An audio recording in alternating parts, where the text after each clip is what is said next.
রংপুরের একটা ঘটনা যে আমি এক ডক্টরের কাছে গিয়েছি, ডক্টর টেস্ট করার জন্য। গাড়ি থামিয়েছি, দৌড় দিয়ে একটা ছেলে আসছে, আর দূর থেকে আমাকে দেখেছিল, সে গ্লাসে নক করছে। গ্লাস খুলে বললাম, কি সমস্যা বলেন? তো বলছে, হুজুর জাস্ট আপনাকে দেখে দৌড়ে আসছি একটা খালি মাসআলা জানার জন্যে, যে একটা ঘটনা ঘটেছে আমাদের এলাকায়, তো এটার সলিউশন কি হবে। অনেককে জিজ্ঞাসা করেছে, অনেক রকম কথা বলেছে, আপনার মন্তব্য জানতে আমি দৌড় দিয়ে এসেছি। কি ঘটনা ভাই? তো বলছে যে আমাদের এলাকায় একজন ছেলে, মাদকাসক্ত ছেলে, মানে এডিক্টেড, ড্রাগ এডিক্টেড, সে তার নিজের মায়ের সাথে জেনা করে ফেলেছে। এটা শোনার পরে আমি আসলে কি অ্যান্সার দিব, আমি প্রায় 2 মিনিট চুপ করে বসে আছি। আজ বলবেন কি বলবেন এখন বলেন? এই ছেলের এখন করণীয় কি এটা জানতে আসছে, কি করবেন?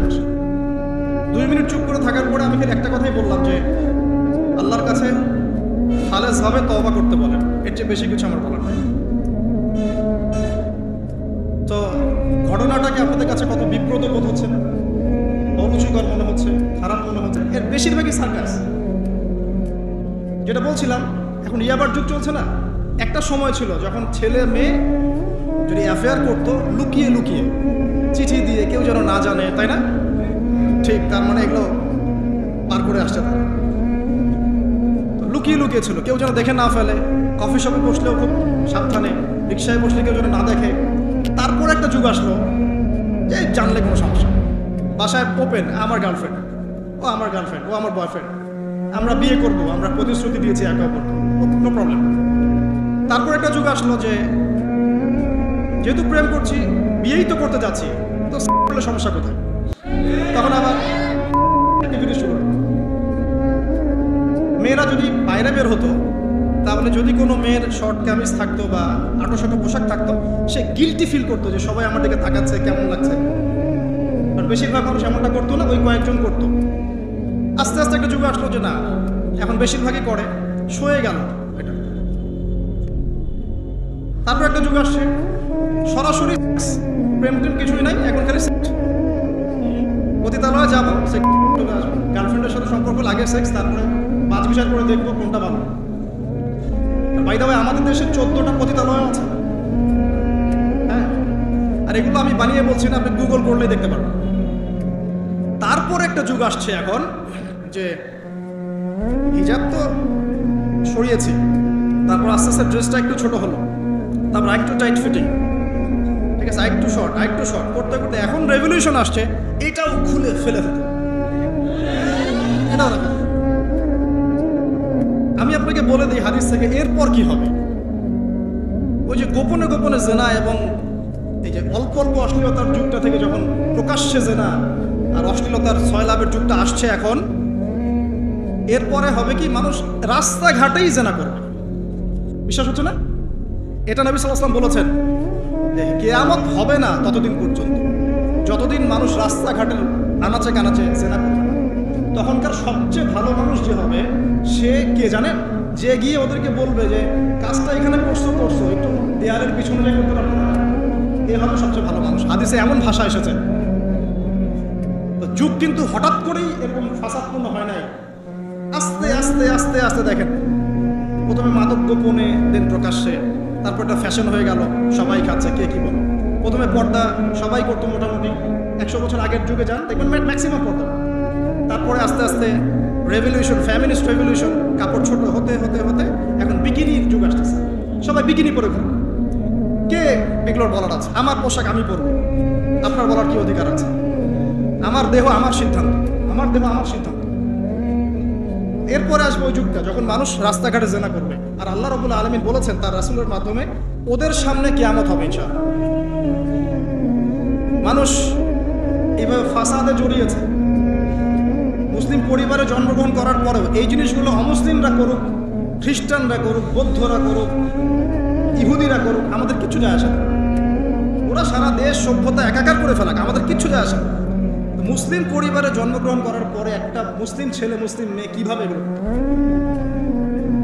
দেখবেন, মুসলিম পরিবারে জন্ম নিয়েছে, নামাজ নাই, কোরআন তেলাওয়াত নাই, আল্লাহর তো জিকিরের কোনো খবরই নাই। তারপরে দিব্যি সুদ খাচ্ছে, ঘুষ খাচ্ছে, এটা ফ্যাশন। দুর্নীতি এটা কমন, সবাই করে, আমি একটু বলবো সমস্যা কোথায়। সবার ভিতরে একটা মানে আত্মিক দুর্নীতি, মানে আমাদের আত্মাটাই দুর্নীতিগ্রস্ত হয়ে গেছে। যখন একটা মানুষের আত্মা দুর্নীতিগ্রস্ত হয়ে যাবে তখন তার কাজগুলো হবে এরকম।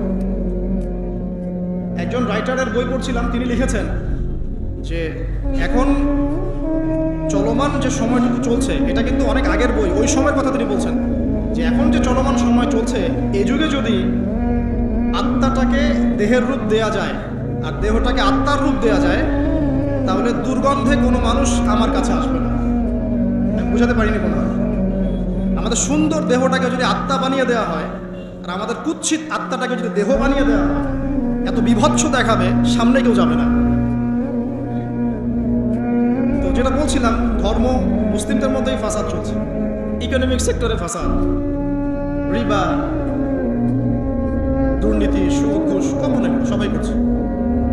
মুহাম্মদ সাল্লাল্লাহু আলাইহি ওয়াসাল্লামের উম্মত কিন্তু আমরা কিন্তু আল্লাহর সেই বান্দা যাদের পিতাকে আল্লাহ পাক ফেরেশতাদের সামনে সেজদা করিয়েছেন জ্ঞানের কারণে। সমাজের ক্ষেত্রে যান, দেখবেন সমাজের কাঠামোগুলো ভেঙে পড়ছে। প্রতিবেশী কে থাকে সেটাও মানুষ এখন জানে না, যে আমার পাশে পাশে আছে তো কে। একজন আরেকজনের উপকার করা, কাউকে ছাড় দেয়া দিন দিন কমে যাচ্ছে। দেখবেন কারো উপকার করা এটাকে মানুষ বিরক্তি মনে করছে। রাস্তাঘাটে চলবেন, কেউ ছাড় দিতে রাজি না, যে আপনার আগে যেতে পারবে সে ভাবখানা, কেউ ছাড় দিতে রাজি না। রাস্তার নিচু থেকে উঁচু শ্রেণী পর্যন্ত কেউ অন্যের স্বার্থে নিজের স্বার্থ বিসর্জন দিব, ছাড় দিব, এটা চিন্তা করা যাচ্ছে না। সমাজের কাঠামো কিন্তু ভেঙে গেছে। রাস্তাঘাটে দেখবেন বেপরদামি, প্রিমিক্সিং, জেনা, অশ্লীল মুভিজ। সমাজের কাঠামো বলে কিছু নাই, যা আছে একটা খোলস, ভিতর থেকে এটা পুরো পচে গেছে। পচলো কার কারণে? আমার কারণেই তো, আমার আপনার কারণেই পচেছে। কিভাবে হচ্ছে আমি সেদিকে যাচ্ছি। পলিটিক্সে যান, গ্লোবাল অ্যাফেয়ার্সে যান, ফাসাদ আর ফাসাদ। বিশ্ব নিয়ন্ত্রকদের এখন একটাই কাজ, যুদ্ধ বাঁধিয়ে দেওয়া আর অস্ত্র বিক্রি করা। কার কার মাঝখানে যুদ্ধ বাঁধাবে আর কোথায় কোথায় অস্ত্র বিক্রি করবে, এটাই টেন্ডেন্সি, কিচ্ছু না। মানুষের জীবনে কোনো মূল্যই নেই। একটা বোমে যে ইয়েমেনের হাজার হাজার শিশু মারা যাচ্ছে, কোনো ফিলিংসই নেই। বাচ্চাগুলো মরে গেল, কি হয়েছে? মনে পিঁপড়া ডলে দিলে যেমন মানুষের কোনো ফিলিংস থাকে না, মানুষের জীবনের মূল্য এমন হয়ে গেছে। নবী সাল্লাল্লাহু আলাইহি ওয়াসাল্লাম এটা বলেছিলেন যে শেষ জামানায় হারাজ বেড়ে যাবে। হারাজ মানে হত্যা। কাতেল যে হত্যাকারী সে জানবে না লিমা কাতালা, কি জন্য সে হত্যা করলো। মাকতুল সে জানবে না যে লিমা কুতিল, কি জন্য তাকে হত্যা করা হলো। আর নিয়ন্ত্রণ শক্তি যারা, সমস্ত বিশ্বটাকে ওদের দাসত্বের মধ্যে আনতে চায়। আর এই দাসত্বের পথে একমাত্র বাধা হচ্ছে মুসলিমরা, বাকিরা তো আর বাধা না। এই কারণে মুসলিম সমাজের মধ্যে এগুলো বেশি বেশি ছড়িয়ে দেওয়া হচ্ছে, পর্ন, জিনা, মাদক, এটা সেটা, যাতে করে মুসলিমদের আধ্যাত্মিক যে শক্তিটা এটা না থাকে। যখন আপনার কাছে আধ্যাত্মিক কোনো শক্তি থাকবে না তখন আপনি পরাজিত। তো সুদ ছড়িয়ে দিচ্ছে সারা ওয়ার্ল্ডে। সুদ কি আর বাংলাদেশ থেকে এসেছে? সুদ পশ্চিম থেকে আসছে। কি বাংলাদেশ থেকে আসছে? পশ্চিম থেকে আসছে। পৃথিবীর প্রথম যে মুভি এটা তৈরি করেছে ব্রিটেন, আমেরিকা। 7 মিনিটের ক্লিপস, ক্যালিফোর্নিয়া শুট করা হয়েছে এবং তারপর আস্তে আস্তে সারা ওয়ার্ল্ডে ছড়িয়ে দেওয়া হচ্ছে। সারা বিশ্বে এই বিজনেস হয় $97 বিলিয়ন প্রতি বছর, যার মধ্যে $12 বিলিয়ন প্রফিট করে আমেরিকা। খোলামেলা কথা, এটা ইন্ডাস্ট্রি একটা। এটা দিয়ে মুসলিম যুবকদের নৈতিক চরিত্রটাকে শেষ করে ফেলা হচ্ছে। আমাকে খুব ভালো মনে হচ্ছে, আপনাকে খুব ভালো মনে হচ্ছে, অমুক হুজুরকে খুব ভালো মনে হচ্ছে। চোখে এসব পড়ে নাই এমন একটা মানুষ খুঁজে পাওয়া যাবে না এই যুগে, এটা আমার বক্তব্য। ইল্লা মাশাআল্লাহ, ইল্লা মাশাআল্লাহ। যদি এমন কেউ থেকে থাকেন যে এইসব মানে কি বলবো, ইন্টারনেট সেকশনের সাথে কোনো সম্পর্কই নাই, তার ব্যাপারটা হয়তো ভিন্ন। বাকি সবার চোখে এগুলো পড়ছে এবং এটা কমন। এবং এগুলো কিন্তু দিন দিন গ্রামে বাড়ছে বেশি। কারণ কি, শহরের মানুষ এগুলো দেখতে একটু অভ্যস্ত যে মেয়েরা এমনিই হাঁটে, অমনি হাঁটে, এইরকমই ড্রেস পরে। আর গ্রামে তো এইসব কম ছিল। যখন গ্রামে এই পর্ন চলে গেছে তখন গ্রামের যুবককে আর কে ঠেকায়। এখন সে প্রতিদিন দেখা যাচ্ছে গ্রামে গঞ্জে ধর্ষণ করছে। মেয়ের কাছে একটা ভোগের বস্তু, ওষুধ তো আর দমন করতে পারছে না, আক্রমণ। এসবের যেহেতু ইসলামিক কোনো বিচার হচ্ছে না, ইসলামিক লস কেমন, যে একজন চুরি করেছে, জুমার দিন নামাজ হবে, নামাজের পরে সমস্ত এলাকার লোকজন দাঁড়িয়ে থাকবে, সমস্ত এলাকার লোকজনের সামনে তার হাতটা কেটে ফেলে দেবে। এলাকার সব লোক দেখবে যে চুরি করলে এই শাস্তি হবে, ভয় আর চুরি করতে যাবে। কেউ কাউকে অন্যায়ভাবে হত্যা করেছে, তারও কেসাস করতে হবে, এবং সেটা সবাই জানবে যে ও হত্যা করেছে, এটাকে কেসাস করেছে। কেউ কারো চোখ উপরে ফেলেছে, ওরও চোখ। কেউ কারো হাত ভেঙে ফেলেছে, ওরও হাত। হাতের বদলে হাত, চোখের বদলে চোখ, কানের বদলে কান, কেসাস। ধর্ষণ করেছে, জনসমক্ষে সবার সামনে নিয়ে এসে দেন কোর্ট বসে সাক্ষী প্রমাণ নিয়ে মৃত্যুদণ্ড। সবাই দেখবে যে মৃত্যুদণ্ড। প্রয়োজনে এই যে প্রজেক্টর লাগিয়ে দেখে, এই যে এই কাজ করেছে, এই শাস্তি। রাস্তাঘাটে ইফটিজিং হচ্ছে, মোবাইল কোর্ট থাকবে, ইফটিজিং হচ্ছে, রিপোর্ট প্রমাণ ধরা হবে, সাথে সাথে বিচার। এরকম একটা মাস করলে পরে দেখবেন অপরাধের মাত্রা বাড়ে না কম। আল্লাহর কসম করে বলছি, এটা ইনশাআল্লাহ 80% কমে যাবে ইনশাআল্লাহ। কিন্তু এটা করলে কি হবে জানেন? ওই যে পশ্চিমে বসে আছে বিশ্ব নিয়ন্ত্রণ সংস্থা, ওরা বলবে যে স্টেটের দিকে নজর রাখো, এরা মৌলবাদী হয়ে যাচ্ছে, এরা সন্ত্রাসী হচ্ছে, মানবাধিকার লঙ্ঘন করছে, ইত্যাদি ইত্যাদি। তুমি মিয়া সারা বিশ্বের মধ্যে লাখ লাখ মানুষকে বোম মেরে হত্যা করে দাও, তোমার মানবাধিকার লঙ্ঘন হয় না? সবখানেই ফাঁসা। হকটাকে মানুষ বাতিল মনে করছে, বাতিলকে মানুষ হক মনে করছে। সত্যবাদী তাকে মিথ্যাবাদী বলা হচ্ছে, মিথ্যাবাদীকে সত্যবাদী বলা হয়। এখানে মুসলিমদের জীবনের মূল্য কমে গেছে। ওদিকে আর লম্বা করছি না, আমি আমার লেকচারের মূল জায়গায় আসছি। এখান থেকে আমি লেকচার একটা দিকে ফোকাস করে আমি শেষ করব।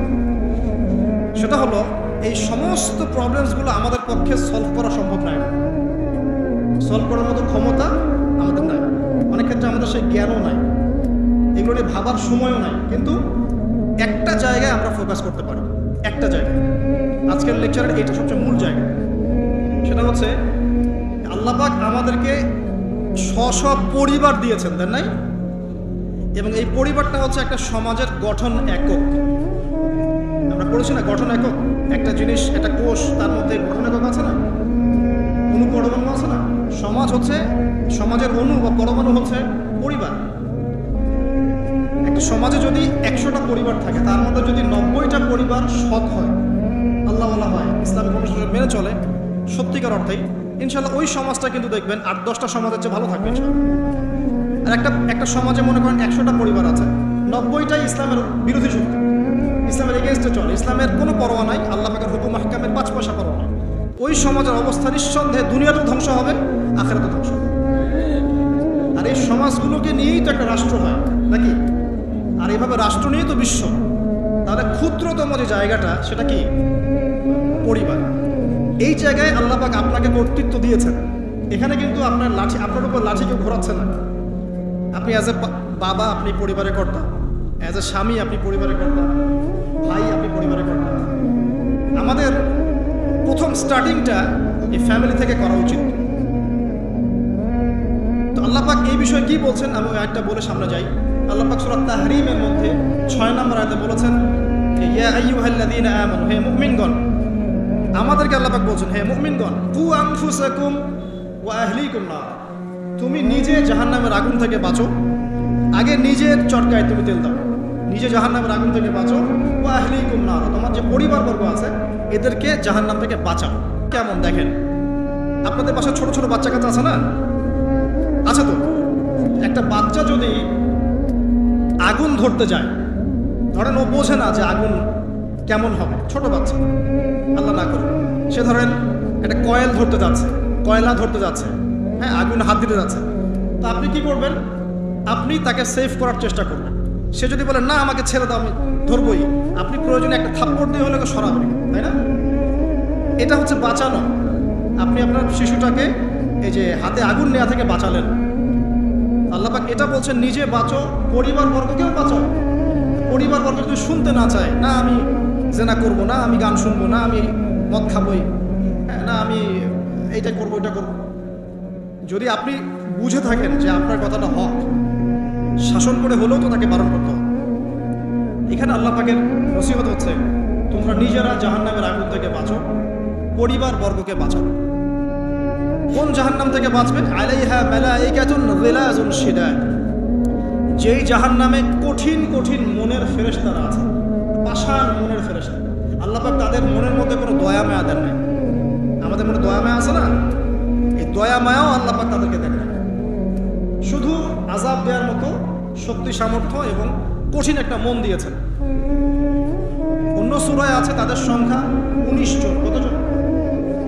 19 জন, মানে তারা দায়িত্বশীল। বাকি আর যে কত হাজার লক্ষ কোটি আছে আল্লাহ ভালো জানেন। আলাইহা 19 আল্লাহ পাক বলেছেন।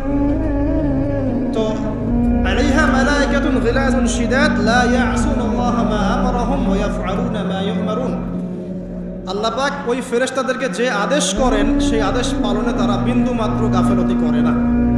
এই সব ফেরেশতা থেকে যারা জাহান্নামের প্রহরী, এই জাহান্নাম থেকে তুমি নিজে বাঁচো, তোমার পরিবারকে বাঁচো। এই জায়গায় আসা। এখন তোমরা যারা এখনো ফ্যামিলি শুরু করো নাই, যুবকদেরকে বলছি, তাদের জন্য এই অংশটুকু বেশি বেনিফিশিয়াল হবে ইনশাআল্লাহ। তোমাদের জন্য পথ চলাটা তুলনামূলক সহজ তাদের চাইতে যারা অলরেডি ফ্যামিলি ঢুকে গেছেন এবং বিপদেও পড়ে গেছেন, বা বড় হয়ে গেছেন, দীর্ঘ সময় পর্যন্ত আপনার ইসলামের এগেনস্টে চলেছেন বা আল্লাহর হুকুম আহকামের তোয়াক্কা করেন নাই, তাদের জন্য এটা অনেক কঠিন। কিন্তু যারা এখনো ফ্যামিলি স্টার্ট করো নাই বা কেবল স্টার্ট করেছো বা করতে যাচ্ছ, তোমাদের জন্য এই অংশটুকু বেশি ইম্পর্টেন্ট। আল্লাহ পাক এখানে একটা মূলনীতি দিয়ে দিলেন, নিজে বাঁচতে হবে, পরিবারবর্গকে বাঁচাতে হবে। আর আমি আগেই বললাম, পরিবার বাঁচলে সমাজ বাঁচবে, সমাজ বাঁচলে রাষ্ট্র বাঁচবে। আসেন প্রথমে আমরা দেখি যে কোরআন কি বলছে। খুব অল্প করে বলি, কারণ সময় লম্বা সময় নেওয়ার সুযোগ নাই। কোরআন কি বলছে একটু লাইভলি থাকেন। আদম এবং হাওয়া আলাইহিম আসসালাম, মনে আছে? তাদের দুইজনকে আল্লাহ পাক পৃথিবীতে নামিয়ে দিয়েছেন না? যে ভুলটা তারা করেছেন সেই ভুলের ফল তারা দুইজনের সমানভাবে শেয়ার করে নিচ্ছেন না? বুঝতে পারছেন? আল্লাহর সীমা লঙ্ঘন করার পরে তাদেরকে যে আল্লাহ পাক নামিয়ে দিলেন পৃথিবীতে, এখন এই যে লম্বা সময় তাদেরকে পৃথিবীতে থাকতে হবে, পৃথিবীর এইসব ভোগান্তি পোহাতে হবে, হ্যাঁ, জান্নাতের সেই নাজ নেয়ামত থাকছে না, এই যে কষ্টের পথ চলা, এই পথ চলাতে কি স্বামী স্ত্রী একসাথে না? এভাবে যদি পরিবারের স্বামী এবং স্ত্রীরা তাদের জীবনের উদ্দেশ্যটা ফিক্স করতে পারে এবং সমস্ত বাধা বিপত্তিকে হাসি মুখে একসাথে ডিঙাতে পারে, পরিবারে শান্তি আছে। যদি না পারে তাহলে বুঝবেন যে সে আদর্শ স্বামী ছিল না, অথবা সে আদর্শ স্ত্রী ছিল না। এখান থেকে শিক্ষা হচ্ছে দুইজনের জীবনের উদ্দেশ্য একই রকম হতে হবে, দুইজনের লাইফের ভিশন মিশন সেম হতে হবে, তখন আপনি পরিবারের শান্তি পাবেন। যদি না হয় তাহলে আপনি বিয়ের মধ্যে ভুল করেছেন। অতএব এই জায়গায় নসিহতটা প্রথম নেন। তারপরে চলে আসেন নূহ আলাইহিস সালাম, মনে আছে না? তার একজন ছেলে ছিল, সে কি মুমিন ছিল? করেন নাই? সে কিন্তু মুমিন ছিল না, সে অস্বীকারী ছিল। তার নূহ আলাইহিস সালামের স্ত্রী, সে কি মুসলিম ছিল? চিন্তা করতে পারেন, একজন নবীর স্ত্রী মুসলিম নন, একজন নবীর ছেলে, তিনি আল্লাহর আদেশের পরোয়া করছেন না। আল্লাহ বলছেন লাইসা মিন আহলিক, এই ছেলে তোমার পরিবারের কেউ না। নূহ আলাইহিস সালাম বলছেন, হে আল্লাহ, সে আমার পরিবারের একজন, তাকে ক্ষমা করে দাও। আল্লাহ বলছেন লাইসা মিন আহলিক, সে তোমার পরিবারের কেউ না। নবী পরিবারের সদস্য হওয়া সত্ত্বেও লূত আলাইহিস সালামের স্ত্রী, সে কি জান্নাতি না জাহান্নামী? তাহলে এখানে বোঝেন যে নবী পরিবার হলেও যদি ব্যক্তিগত পর্যায়ে মানুষের মধ্যে ঈমান ইসলাম না থাকে, তাহলে এইসব বংশের পরিচয়, রক্ত, বর্ণ, জাতীয়তাবাদ, ভাষা, এগুলো মানুষকে আল্লাহর আযাব থেকে বাঁচাতে পারবে না। নবীর পরিবারের সদস্য হওয়া সত্ত্বেও তারা জাহান্নামে যাচ্ছে। শ্রদ্ধাহারী বলে, তাহলে আমাদের কাজ কি? নিজের চটকাটা তেল দেওয়া। আমি কার, আমি কত বড় আলেমের ছেলে, আমি কত বড় দায়ীর স্ত্রী, আমি কত বড় মানে মুফাসসির মুহাদ্দিসের সন্তান, ভাই, এসবের কোনো মূল্য নাই। নিজে আমি ভালো কিনা, নিজে প্রকৃত মুসলিম মুমিন কিনা, এটার মূল্য আছে। এই কারণেই হয়তো আমাদের নবী সাল্লাল্লাহু আলাইহি ওয়াসাল্লাম তার মেয়ে ফাতিমা রাদিয়াল্লাহু আনহাকে বলছেন, হে ফাতিমা, হে আমার কলিজার টুকরা মেয়ে, হে আমার কলিজার টুকরা মেয়ে, তুমি শোনো, পৃথিবীতে আমার কাছে যা চাওয়ার তুমি চেয়ে নাও, পরকালে আমি তোমার কোনো হেল্প করতে পারছি না, অথচ অথচ আমরা জানি নবী সাল্লাল্লাহু আলাইহি ওয়াসাল্লাম সবার জন্য কি করবেন, সুপারিশ করবেন, সেটা অন্য বিষয়। তোমাকে তোমার হিসাব একাই দিতে হবে, নবী সাল্লাল্লাহু আলাইহি ওয়াসাল্লাম এটা বলছেন। একদিন তিনি বাসায় ঢুকলেন, দেখছেন আয়েশা রাদিয়াল্লাহু আনহা কান্নাকাটি করছেন। আয়েশা বলে নাকি আয়েশা রাদিয়াল্লাহু আনহা সম্পর্কে আমাদের নবীজি বলেছেন, তাকে প্রশ্ন করা হচ্ছে আপনি পৃথিবীতে সবচেয়ে বেশি কাকে ভালোবাসেন? তিনি বলছেন আয়েশাকে। তারপরে কাকে ভালোবাসেন? আবু বকর। তারপর কাকে ভালোবাসেন? ওমর। কথা বুঝতে পারছেন? সেই আয়েশা রাদিয়াল্লাহু আনহা বাসায় কান্নাকাটি করছেন। তিনি বলছেন কি জন্য কাঁদছো হে আয়েশা? আয়েশা রাদিয়াল্লাহু আনহা বলছেন জাহান্নামের আযাবের ভয়ে আমি কাঁদছি। কি হবে ইয়া রাসূলুল্লাহ আমাদের শেষ? তখন আল্লাহর নবী তার স্ত্রীকে বলছেন, যাকে তিনি সবচেয়ে বেশি ভালোবাসেন, তাকে বলছেন তিনটা ক্ষেত্র বা তিনটা জায়গা আছে যখন পৃথিবীর কোনো মানুষ কোনো মানুষকে চিনতে পারবে না পরকালে, এমনকি আমিও তোমাকে চিনতে পারবো। সেটা কি? যখন এই যে মিজানের পাল্লাটা দাঁড় করবে, এই যে এটা ভারী হচ্ছে না হালকা হচ্ছে, এই সময় কেউ কাউকে চিনবে না, কারো কথা কারো মনে থাকবে না। যে গার্লফ্রেন্ডের জন্য আপনি জীবন দিচ্ছেন তার কথা আপনার মনে থাকবে না। যে স্ত্রী সন্তানের জন্য আপনি সারা জীবন দুর্নীতি করে গেলেন তার কথা আপনার মনে থাকবে না।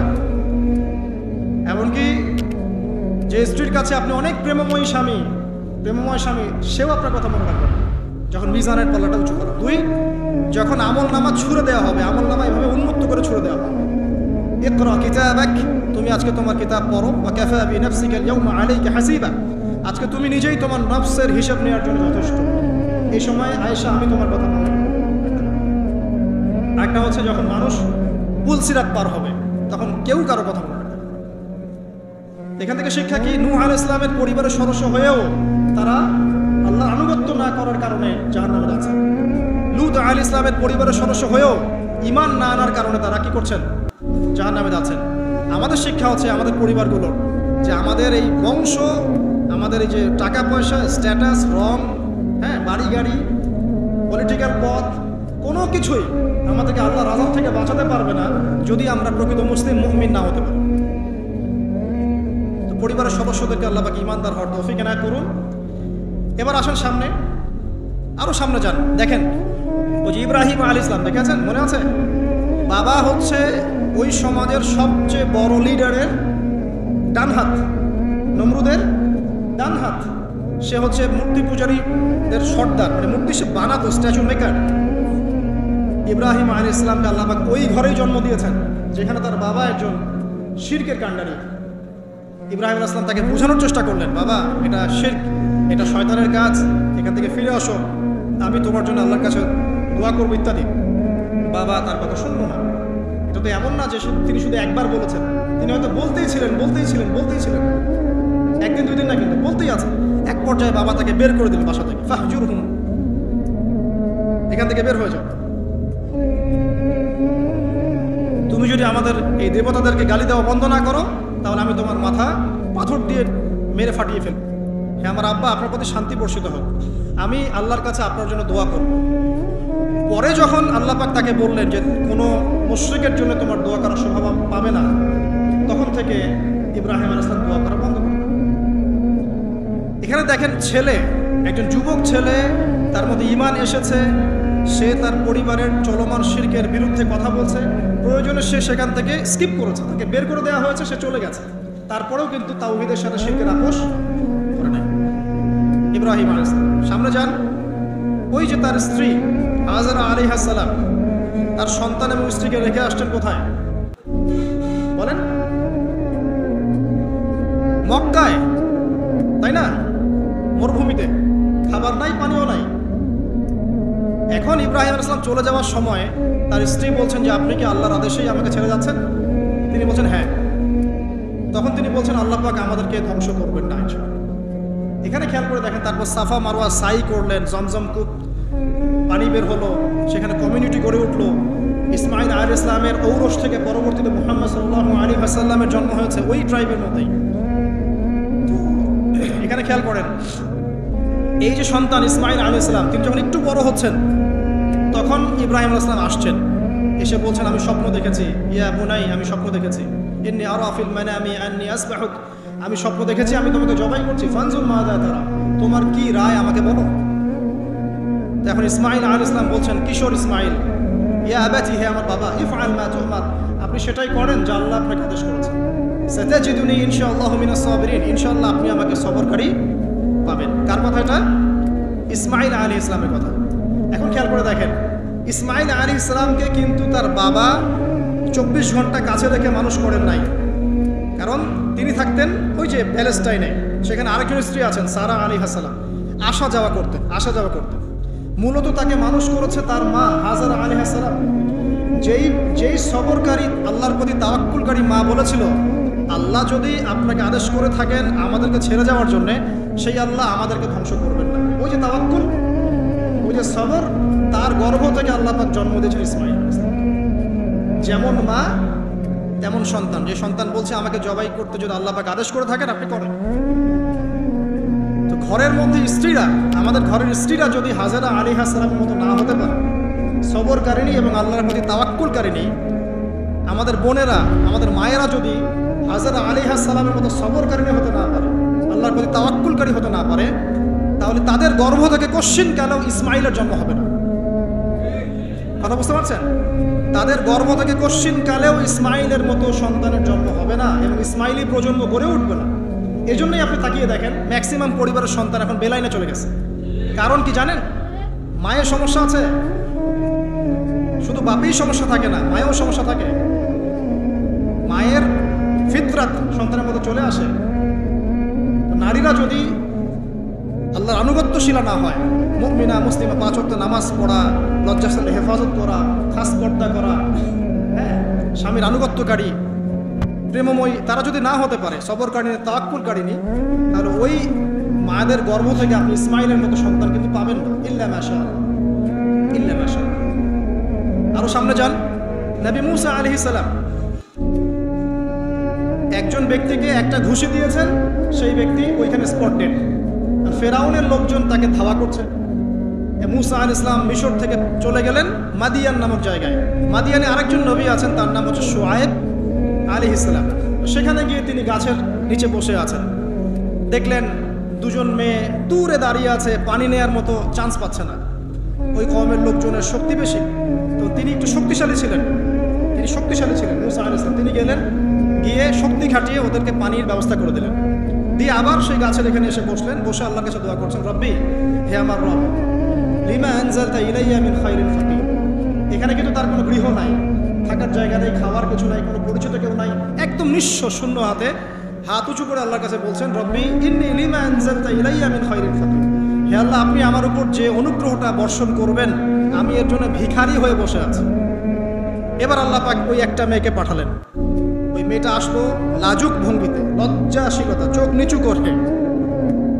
এই যে এখনকার এই যে ব্লাউজ ছাড়া শাড়ি পরা জেনারেশন না, এরা চক্ষু নিচু করে আসলেন। এই হাঁটাটাকে আল্লাহ পাক প্রশংসা করেছেন। সে লজ্জাশীলতার সাথে হেঁটে আসলো, এসে মুসা আলাইহিস সালামের সামনে দাঁড়িয়ে চক্ষু নিচু করে বলল যে আমার বাবা আপনাকে ডাকছেন, আমার বাবা আপনাকে ডাকছেন।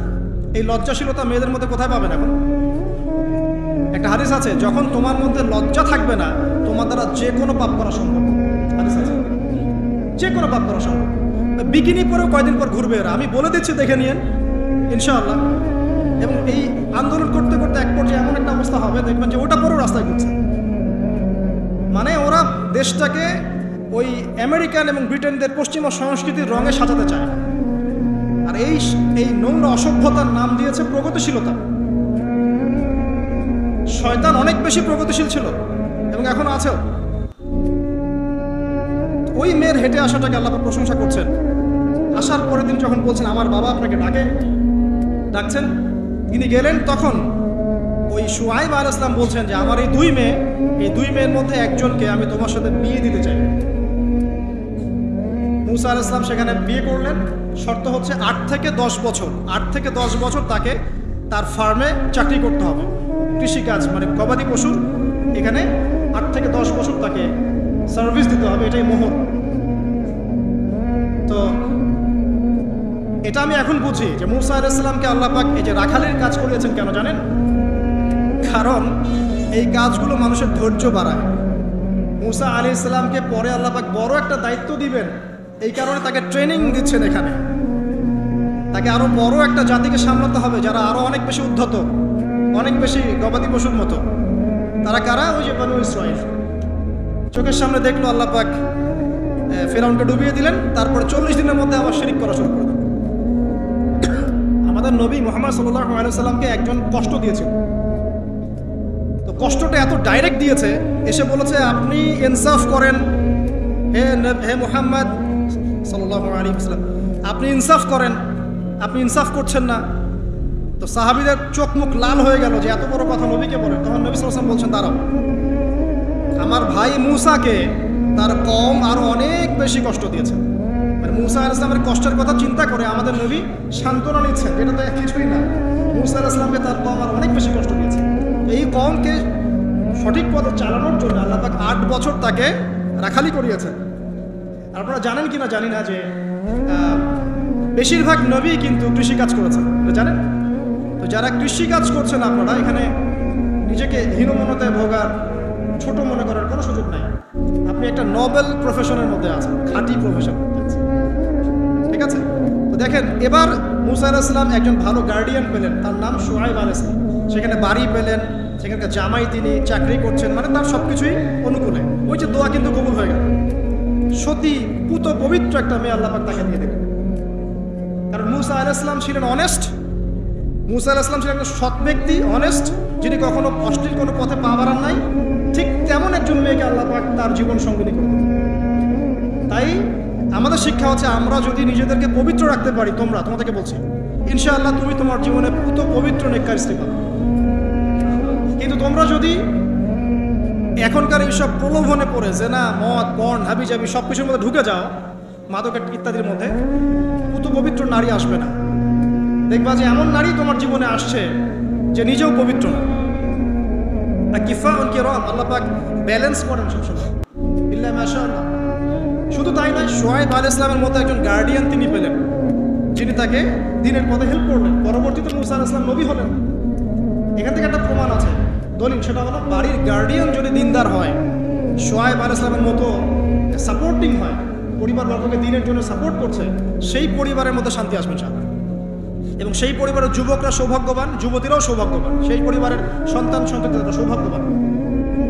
তাই পরিবারের গার্ডিয়ান যারা আছেন, আজকের খুতবা শুনছেন, আপনারা সাপোর্টিভ হন, পরিবারকে দ্বীনের ক্ষেত্রে সাপোর্ট দেন, একটা ভালো প্যারেন্টিং করেন, সন্তানদেরকে সুন্দর প্যারেন্টিংসের মধ্যে নিয়ে আসেন। আসুন সামনে যাই, এবার একটু কনক্লুশনের দিকে যাচ্ছে, আসেন। তো কোরআনের পরতে পরতে এরকম দলিল আছে। আরো দেখবেন, ইয়াকুব আলাইহিস সালাম মৃত্যুবরণ করছেন, সন্তানদেরকে ডেকে বলছেন যে আমার পরে তোমরা কার ইবাদত করবে। মানে তিনি কনসিয়াস যে আমার পরে বাচ্চা কাচ্চারা আবার যেন বিভ্রান্ত হয়ে না যায়, তোমরা কার ইবাদত করবে, ডেকে বলছেন। আর আমরা ওই সময় ডেকে বলতাম যে আমার ব্যাংকেরে 10 কোটি টাকা আছে, 1 কোটি ওকে দিস, আর 1 কোটি ওকে দিস, হ্যাঁ আমার জমি জমা এগুলা আছে, ওকে এটা দিস, ওকে এটা দিস। উনি ডেকে বলছেন তোমরা আমার পর কার ইবাদত করবে। সন্তানরা বলছে আমরা এক আল্লাহর ইবাদত করব, যার ইবাদত আপনি করেছেন, আপনার পিতাও করেছেন। সচেতন গার্ডিয়ান। সামনে যান, আপনি দেখবেন ইউসুফ আলাইহিস সালাম, যিনি হচ্ছে জেলখানায় বন্দী হলেন, পরে মিশরের খাদ্যমন্ত্রীর দায়িত্ব পেলেন, তার বাবা ইয়াকুব আলাইহিস সালাম কাঁদতে কাঁদতে চোখ অন্ধ হয়ে গেল। দেখেন, যখন ইউসুফ আলাইহিস সালাম তার ভাইদেরকে বললেন এই যে রুমালটা, এই রুমালটা নিয়ে যাও, আমার বাবার চোখের উপরে দিবে, ইনশাআল্লাহ সে দৃষ্টিশক্তি ফিরে পাবে। এটা পড়েন নাই মনে হয়, সূরা ইউসুফের মধ্যে আছে। এই রুমালটা যখন আমার বাবার চোখের উপর দিবে, তখন সে তার দৃষ্টিশক্তি ফিরে পাবে। তখন ওই রুমালটা যখন তারা বহন করে নিয়ে আসছেন, অন্ধ ইয়াকুব আলাইহিস সালাম তিনি বলছেন যে আমি দূর থেকেই ইউসুফের গন্ধ পাচ্ছি। সূরা ইউসুফ আর জুলাইখার প্রেম কাহিনী নয়। সূরা ইউসুফ হচ্ছে তার পিতা ইয়াকুব আলাইহিস সালাম এবং এই যে তার ছেলে ইউসুফ আলাইহিস সালাম, তাদের মধ্যে ভালোবাসার কাহিনী। এটা ভালো করে পড়েন, ভালো করে বুঝবেন। এখানে পিতার সন্তানের ভালোবাসাকে বোঝানো হয়েছে। এত ভালোবাসেন তিনি সন্তানকে। এখান থেকে শিক্ষা কি? শিক্ষা হচ্ছে পিতাদেরকে, সন্তানদেরকে ভালোবাসতে হবে, আদর করতে হবে, কাছে থেকে বোঝাতে হবে। সবসময় শাসনের লাঠি ঘোরানো যাবে না। সন্তান যদি হোঁচট খায়, তার হাতটা ধরতে হবে, ধরে বলবে বাবা কি হয়েছে, আমি তো তোমার সাথে আছি। মা কি হয়েছে, হতাশ কেন হচ্ছে, আমি তোমার সাথে আছি। একটা রেজাল্ট খারাপ হচ্ছে তো কি হয়েছে, আমি তোমার সাথে আছি। বাবা নামাজ পড়ো, বাবা কোরআন তেলাওয়াত করো, আল্লাহকে ডাকো, আল্লাহ তোমার সাথে আছে। ওকে কনফিডেন্স দিতে হবে। যখন পিছন থেকে সন্তানরা কনফিডেন্স পাবে, এই সন্তানরা বড় হয়ে আত্মবিশ্বাসী হবে। আর পিছন থেকে যখন আপনি তাকে সবসময় শাসন করতে থাকবেন, জুলুম করতে থাকবেন, এ বড় হয়ে আপনাকে বৃদ্ধাশ্রমে পাঠাবে না তো কোথায় পাঠাবে? সন্তানকে ভালোবাসতে হবে। এটা বলে রাখি, এখানে দেশে আবার 30টা বৃদ্ধাশ্রমও আছে। ইসলামে বৃদ্ধাশ্রমের কোনো জায়গা নাই। আর এখন আমি চলমান একটা পত্রিকা রিপোর্ট দেখলাম গুগলে, নাম করা পত্রিকা, নাম বলছি না। তারা বলছে এখন বৃদ্ধাশ্রম সময়ের দাবি, বৃদ্ধাশ্রম এখন সময়ের দাবি, নাউজুবিল্লাহ। আর ইসলাম বলছে সবচেয়ে সেরা অধিকার দিবে মাকে, তারপরে মাকে, তারপরে মাকে, তারপর বাবাকে। মায়ের পায়ের নিচে জান্নাত, বাবার সন্তুষ্টিতে আল্লাহর সন্তুষ্টি, এগুলো ইসলাম বলছে। আর এখনকার সভ্যতা আমাদেরকে বলছে যে বৃদ্ধাশ্রম এখন সময়ের দাবি। ইউসুফ আলাইহিস সালামকে যেভাবে ভালোবাসতেন তার বাবা, সন্তানকে ভালোবাসুন। আমাদের নবী মুহাম্মদ সাল্লাল্লাহু আলাইহি সাল্লাম মানুষকে যত ভালোবাসতেন, এর কারণ কি জানেন? ছোটবেলা থেকেই তাকে খুব ভালোবাসা দিয়ে মানুষ করা হয়েছে।